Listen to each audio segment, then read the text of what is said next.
प्रिय भक्तजनों, मैं अंजलि YouTube चैनल माँ भवानी में आज आपका फिर से एक बार स्वागत करती हूँ। आइए अब सुनते हैं बृहस्पतिवार व्रत की विधि एवं कथा। इस दिन बृहस्पतिश्वर महादेव जी की पूजा होती है। दिन में एक समय ही भोजन करें, पीले वस्त्र धारण करें, पीले पुष्पों को धारण करें। भोजन भी चने की दाल का होना चाहिए, नमक नहीं खाना चाहिए। पीले रंग का फूल, चने की दाल, पीले कपड़े तथा पीले चंदन से पूजा करनी चाहिए। पूजन के पश्चात कथा सुननी चाहिए। इस व्रत के करने से बृहस्पति जी अति प्रसन्न होते हैं तथा धन और विद्या का लाभ होता है। स्त्रियों के लिए यह व्रत अति आवश्यक है। बस व्रत में केले का पूजन होता है। कथा। किसी गांव में एक साहूकार रहता था, जिसके घर में अन्न, वस्त्र और धन किसी की कोई कमी नहीं थी, परंतु उसकी स्त्री बड़ी ही कृपण थी। किसी भिक्षार्थी को कुछ नहीं देती थी, सारे दिन घर के काम काज में लगी रहती। एक समय एक साधु महात्मा बृहस्पतिवार के दिन उसके द्वार पर आए और भिक्षा मांगी। स्त्री उस समय घर के आंगन को लीप रही थी। इस कारण साधु महाराज से कहने लगी कि महाराज, इस समय तो मैं घर लीप रही हूँ, आपको कुछ नहीं दे सकती, फिर किसी अवकाश के समय आना। साधु महात्मा खाली हाथ चले गए। कुछ दिन पश्चात वही साधु महाराज आए, उसी तरह भिक्षा मांगी। साहूकारनी उस समय लड़के को खिला रही थी। कहने लगी, महाराज मैं क्या करूं, अवकाश नहीं है, इसलिए आपको भिक्षा नहीं दे सकती। तीसरी बार महात्मा आए तो उसने उन्हें उसी तरह से टालना चाहा, परंतु महात्मा जी कहने लगे कि यदि तुमको बिल्कुल ही अवकाश हो जाए तो मुझको भिक्षा दोगी। साहूकारनी कहने लगी कि हाँ महाराज, यदि ऐसा हो जाए तो मैं आपकी बड़ी कृपा होगी। साधु महात्मा जी कहने लगे कि अच्छा, मैं एक उपाय बताता हूँ। तुम बृहस्पतिवार के दिन चढ़ने पर उठो और सारे घर में झाड़ू लगाकर कूड़ा एक कोने में जमा करके रख दो। घर में चौका इत्यादि मत लगाओ। फिर स्नान आदि करके घर वालों से कहो हजामत बनवाए। रसोई बनाकर चूल्हे के पीछे रखा करो, सामने नहीं। शाम को अंधेरा होने के बाद दीपक जलाओ तथा बृहस्पतिवार को पीले वस्त्र मत धारण करो, ना पीले रंग की चीज़ों का भोजन ग्रहण करें। यदि ऐसा करोगी तो तुमको घर का कोई काम नहीं करना पड़ेगा। साहूकारनी ने ऐसा ही किया। बृहस्पतिवार के दिन चढ़े उठी, झाड़ू लगाकर कूड़े को घर में जमा कर दिया। पुरुषों ने हजामत बनवाई, भोजन बनाकर चूल्हे के पीछे रखा। वह सब बृहस्पतिवार को ऐसा ही करती रही। अब कुछ काल बाद उसके घर में खाने को दाना न रहा। थोड़े दिनों में महात्मा फिर आए, भिक्षा मांगी, परंतु सेठानी ने कहा, महाराज मेरे घर में खाने को अन्न नहीं है, आपको क्या दे सकती हूँ। तब महात्मा ने कहा कि जब तुम्हारे पास सब कुछ था तब भी तुम कुछ नहीं देती थी, अब पूरा अवकाश है तब भी तुम कुछ नहीं दे रही हो, तुम क्या चाहती हो वह कहो।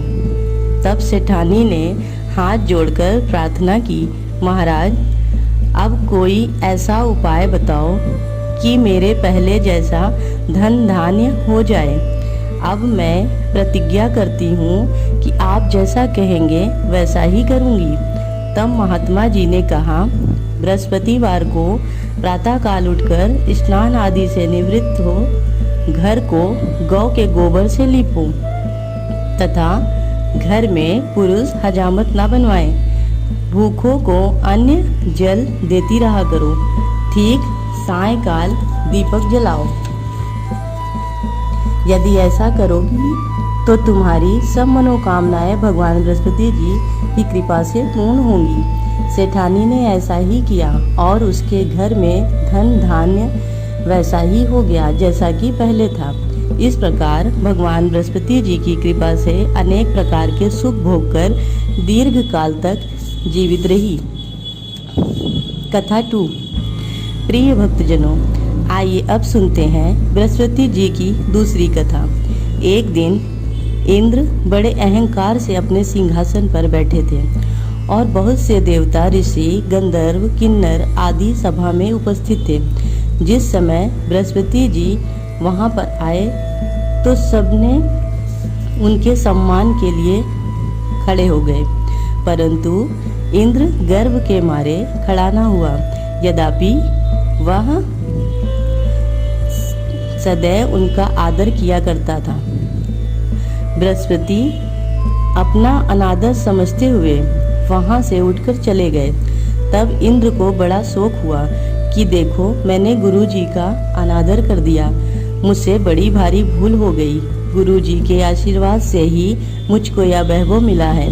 उनके क्रोध से सब नष्ट हो जाएगा, इसलिए उनके पास जाकर उनसे क्षमा मांगनी चाहिए, जिससे उनका क्रोध शांत हो जाए और मेरा कल्याण हो।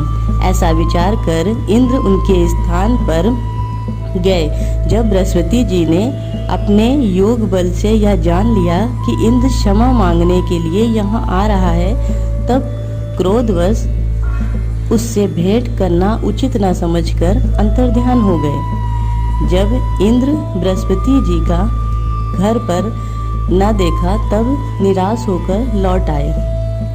जब दैत्यों के राजा विश्वकर्मा को यह समाचार विदित हुआ तो उसने गुरु शुक्राचार्य की आज्ञा से इंद्रपुरी को चारों तरफ से घेर लिया। गुरु की कृपा न होने के कारण देवता हारने व मार खाने लगे। तब उन्होंने ब्रह्मा जी को विनय पूर्वक सब वृत्तांत सुनाया और कहा कि महाराज, दैत्यों से किसी प्रकार बचाइए। तब ब्रह्मा जी कहने लगे कि तुमने बड़ा अपराध किया है, जो गुरुदेव को क्रोधित किया। अब तुम्हारा कल्याण इसी में हो सकता है कि त्वष्टा ब्राह्मण का पुत्र विश्वरूपा बड़ा प्रतापी, तपस्वी और ज्ञानी है, उसे अपना पुरोहित बनाओ तो तुम्हारा कल्याण हो सकता है। वह वचन सुनते ही इंद्र त्वष्टा के पास गए और बड़े विनीत भाव से त्वष्टा से कहने लगे कि आप हमारे पुरोहित बनिए, जिससे हमारा कल्याण हो।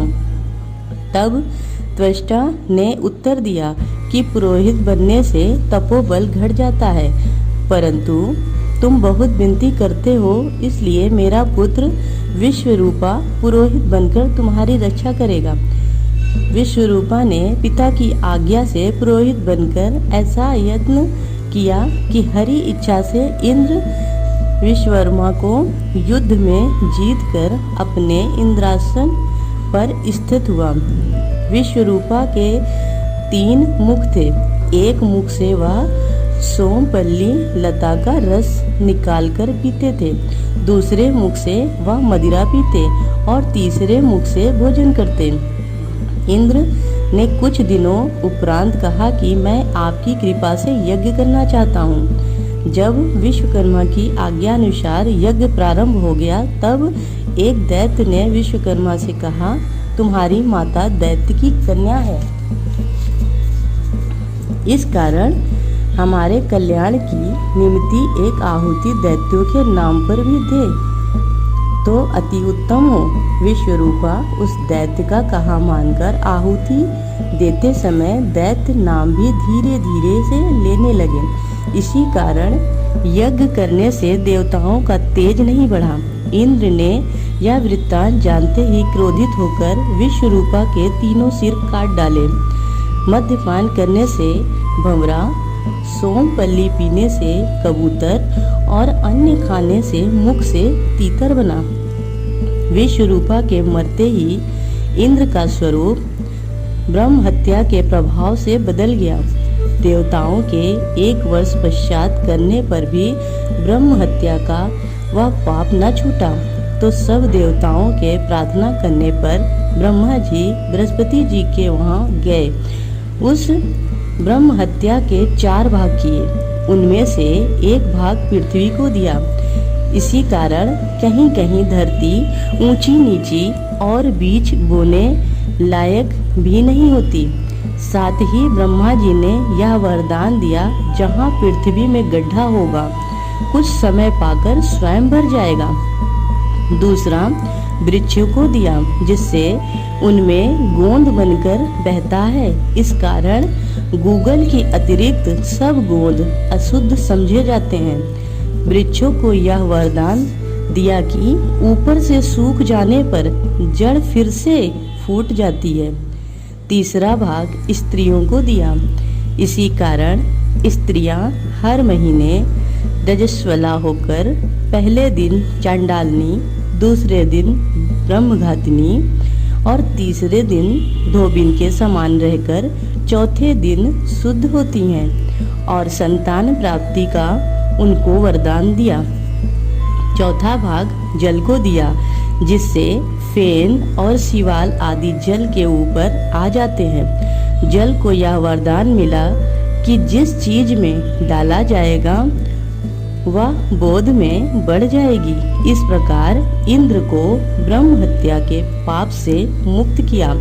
जो मनुष्य इस कथा को पढ़ता है या सुनता है, उसके सब पाप बृहस्पति महाराज की कृपा से नष्ट होते हैं। आरती।